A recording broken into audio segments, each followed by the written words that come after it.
अंतर्राष्ट्रीय घरेलू कामगार दिवस मना रहे हैं, जो हर साल 16 जून को मनाया जाता है। लेकिन 16 जून को एक ही जगह मनाने के लिए समय नहीं था, इसलिए आज हम लोग 18 जून को यहाँ बोकारो में अंतर्राष्ट्रीय घरेलू कामगार दिवस मना रहे हैं। और आज का दिन हम लोग इसीलिए मना रहे हैं कि अंतर्राष्ट्रीय श्रम संगठन सम्मेलन 189 ने घरेलू कामगारों को एक कामगार होने का अधिकार दिया था।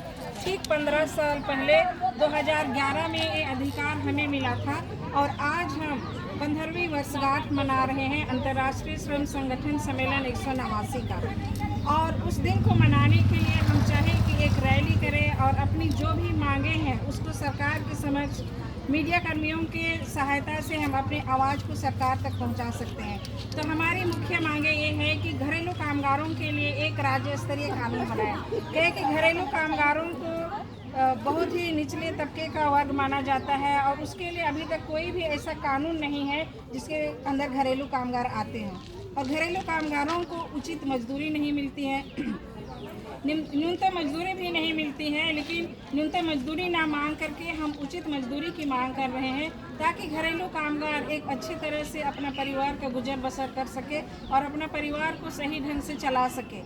और चाहते हैं कि जो घरेलू कामगार अपने गांव से उठ करके शहर में आ गए हैं काम की तलाश में अपने जीवन का भरण पोषण करने के लिए, उनके लिए हम चाहते हैं कि सरकार शहरों में आवास की व्यवस्था करें। कहें कि वो लोग रेंट में रहते हैं और उनका वेतन इतना कम है कि वो रेंट नहीं चुका पाते हैं। इसलिए हम चाहते हैं कि घरेलू कामगारों के लिए शहर में आवास की व्यवस्था की जाए। सामाजिक सुरक्षा मिलनी चाहिए हमारे घरेलू कामगारों को, जैसा कि दूसरे कामगारों को अधिकार है उसी तरह हम भी चाहते हैं कि सरकार हमारे घरेलू कामगारों को सामाजिक सुरक्षा दे, जिसमें उन्हें मातृत्व लाभ मिले। जब भी लोग 60 साल के हो जाते हैं तो इन्हें पेंशन की सुविधाएं मिले, ताकि इन्हें भी थोड़ी सुविधाएं मिल सकती है जब वो काम करने के लायक नहीं रहेंगे। तो इसलिए हम चाहते हैं कि सरकार घरेलू कामगारों के लिए सामाजिक सुरक्षा की व्यवस्था करे।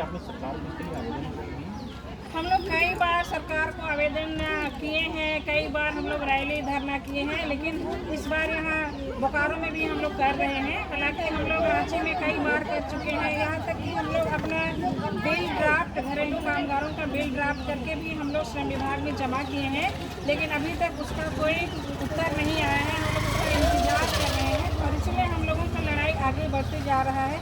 और हम कोशिश करेंगे कि जब तक हमको ये अधिकार नहीं मिलता है, जब तक हमको राज्य स्तरीय कानून नहीं मिलता है, तब तक हम लोग सेक्टर 4 गुमला कॉलोनी से देखिए हम लोग महिला के रैली को और धरना को आगे बढ़ाते रहेंगे। और हम चाहेंगे जब तक नहीं मिलेगा ये करते रहेंगे और हमारा अधिकार को लेकर रहेंगे।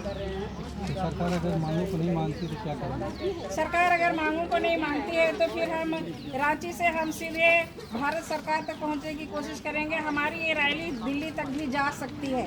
हम लोग 15 राज्यों में काम करते हैं और हम 15 राज्य मिल करके एक साथ एक बड़ा रैली निकाल करके हम अपनी मांगों को सरकार के पास लेकर के जाएंगे। क्या नाम है आपका? मेरा नाम सिस्टर अंशु है, मैं राष्ट्रीय घरेलू कामगार संगठन की सदस्य हूँ।